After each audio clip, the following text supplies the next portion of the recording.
ನೀನು ಅನುಭವಿಸ್ತಿರೋ ಯಾತನೆಗೆ ಸೇಡು ತೀರಿಸ್ಕೊಳ್ಳೋ ಸಮಯ ಬಂದಿದೆ. ನಮ್ಮ ಶತ್ರು ಶಿವಗಾಮಿ ನಮ್ಮನೆ ಕೆಲಸ ಮಾಡೋದಕ್ಕೆ ಬರ್ತಾ ಇದ್ದಾಳೆ. ಅವಳು ಆಕಸ್ಮಿಕವಾಗಿ ನಮ್ಮನೆ ಕೆಲ್ಸಕ್ಕೆ ಬರ್ತಾ ಇಲ್ಲ.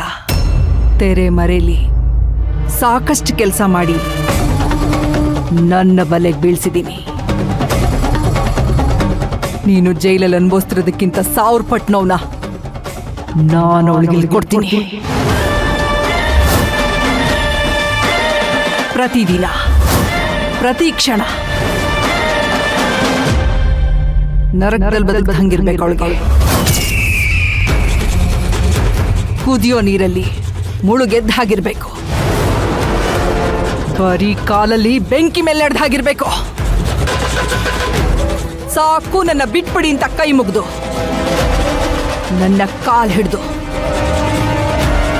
ಅವಳ ಕಣ್ಣೀರಿಂದ ನನ್ನ ಪಾದ ತೊಳಿಬೇಕು. ನೀನಿದ್ದಲ್ಲಿಗೆ ಬಂದು ಅಂಗ್ಲಾಚಿ ನಿನ್ನ ಕ್ಷಮೆ ಕೇಳಬೇಕು.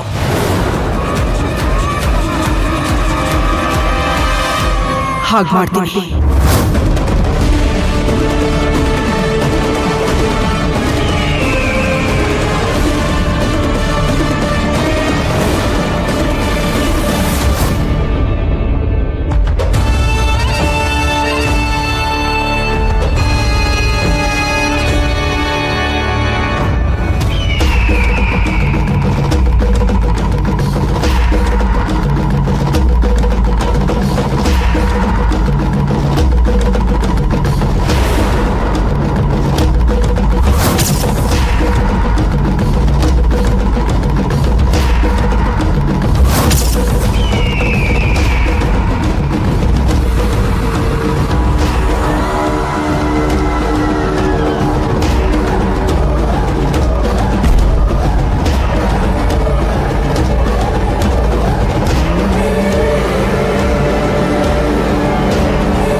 ಅಮ್ಮ, ಓ ಶಿವಗಾಮಿ, ಆರಾಮಾಗಿದೆಯಾ? ಆರಾಮಾಗಿದ್ದೀನಮ್ಮ. ಮೊದಲು ಏನು ಕೆಲಸ ಮಾಡಬೇಕು ಅಂತ ನಾನೇ ಹೇಳ್ತೀನಿ.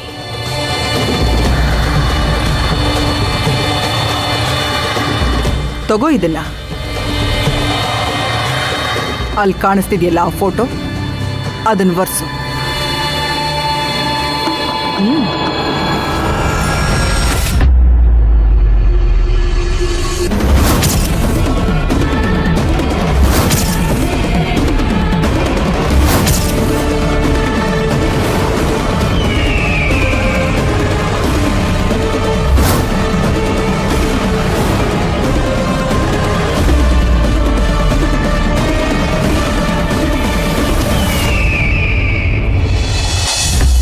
ಅಮ್ಮ, ಈ ವ್ಯಕ್ತಿ ನಿಮಗ್ ಗೊತ್ತಾ?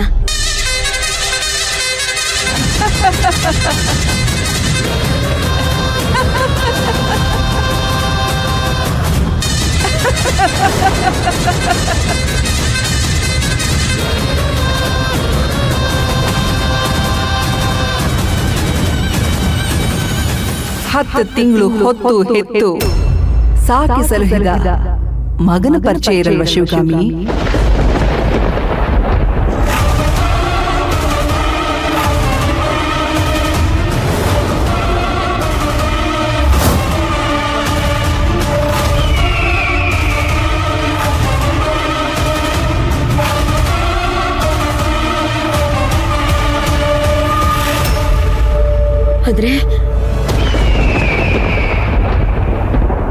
ಅಂದ್ರೆ ನಿನ್ನಿಂದ ಜೀವಾವಧಿ ಶಿಕ್ಷೆ ಅನುಭವಿಸ್ತಿದ್ದಾನಲ್ಲ ಜೈಲಲ್ಲಿ ರಾವಣ, ಅವನ ತಾಯಿ ನಾನು.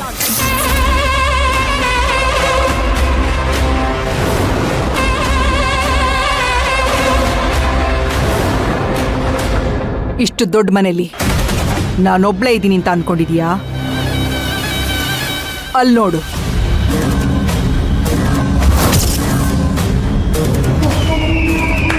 ಶಿವಗಾಮಿ ಅವರ ನಮಸ್ಕಾರ ರೀ. ಶಿವಗಾಮಿ ಅವರ ಕೋಟ್ಯಾಧಿಪತಿಗಳು, ಆಗರ್ಭ ಶ್ರೀಮಂತರು, ನಿಮ್ಮಂಥವ್ರು ಇಂಥ ಮನೆಯೊಳಗ ಕೆಲಸ ಮಾಡೋದನ್ನ ನೋಡಿದ್ರ ನನ್ನ ಜೀವ ಒಂಥರ ಚುರ್ರನಾಕತೈತಿ. ನಾ ಯಾರು ಅಂತ ಯೋಚನೆ ಮಾಡಾಕತ್ತೀರೇನು? ಬ್ರೋಕರ್ ಮಣಿ ಫ್ರಾಮ್ ರಾಂಪುರ, ರಾವಣನ ಚಿಕ್ಕಪ್ಪ.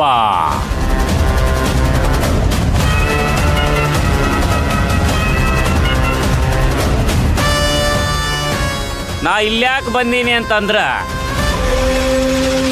ನಮ್ಮ ವೈನಿ ನಿಮಗೇನಾದ್ರೂ ತ್ರಾಸ ಕೊಡ್ಲಿಕ್ಕೆ ಶುರು ಮಾಡಿದ್ಲಪ್ಪ ಅಂತಂದ್ರ ಅವಾಗ ನೀವೇನಾದ್ರೂ ತಪ್ಪಿಸ್ಕೊಂಡು ಓಡಿ ಹೋಗ್ಲಿಕ್ಕೆ ಟ್ರೈ ಮಾಡಿದ್ರಪ್ಪ ಅಂತಂದ್ರ ಅವಾಗ ನಾ ನಿಮ್ಮನ್ನ ಲಬಕ್ಕಂತ ಕ್ಯಾಚ್ ಹಿಡ್ಕೊಳಕ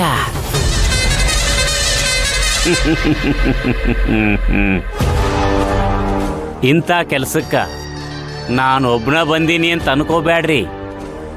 ಈ ಬ್ರೋಕರ್ ಮಣಿ ಯಾವತ್ತಿದ್ರೂ ಒಬ್ಬ ಬರೋ ಮನುಷ್ಯನ ಅಲ್ಲ.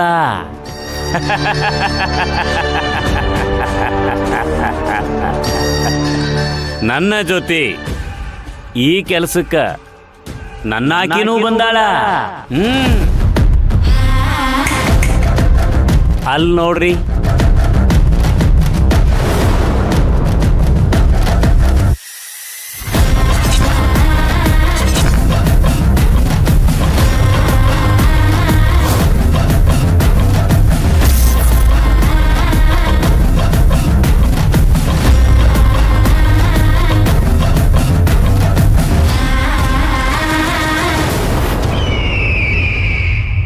ನಾನು ಪಾಲ್ಗುಣಿ, ರಾವಣನ ಚಿಕ್ಕಮ್ಮ. ರಾವಣನ ಜೈಲಿಗೆ ಕಳಿಸಿ ನೆಮ್ಮದಿಯಾಗಿರ್ಬೋದು ಅಂತ ಅನ್ಕೊಂಡಿದ್ದೆ ಅಲ್ಲ, ಚಾನ್ಸೇ ಇಲ್ಲ. ರಾವಣ್ ಪರವಾಗಿ ಸೇಡ್ ತೀರ್ಸ್ಕೊಳಕ್ಕೆ ಎಷ್ಟು ಜನ ನಿಂತಿದ್ದೀವಿ ನೋಡು.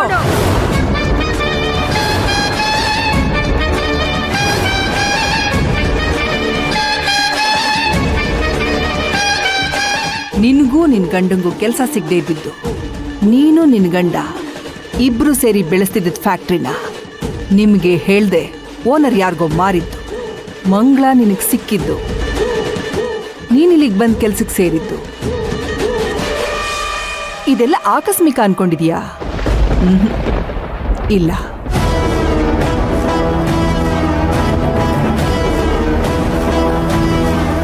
ಕಥೆ, ಚಿತ್ರಕಥೆ, ಸಂಭಾಷಣೆ ಬರೆದು ನಿರ್ದೇಶನ ಮಾಡಿ ಪ್ರೊಡ್ಯೂಸ್ ಮಾಡ್ತಿರೋದು ನಾನೇ.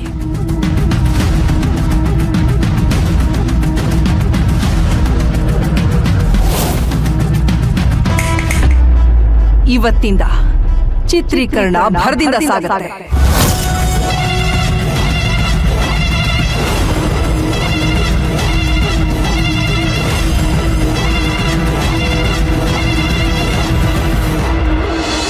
ನಿನ್ನ ಈ ಮನೆಯಲ್ಲಿ ಕೆಲ್ಸಕ್ಕೆ ಸೇರ್ಸೋದಕ್ಕೆ ಒಂದ್ ಇಡೀ ತಂಡ ತೆರೆ ಮರೆಯಲ್ಲಿ ಕೆಲಸ ಮಾಡಿದೆ ಗೊತ್ತಾ?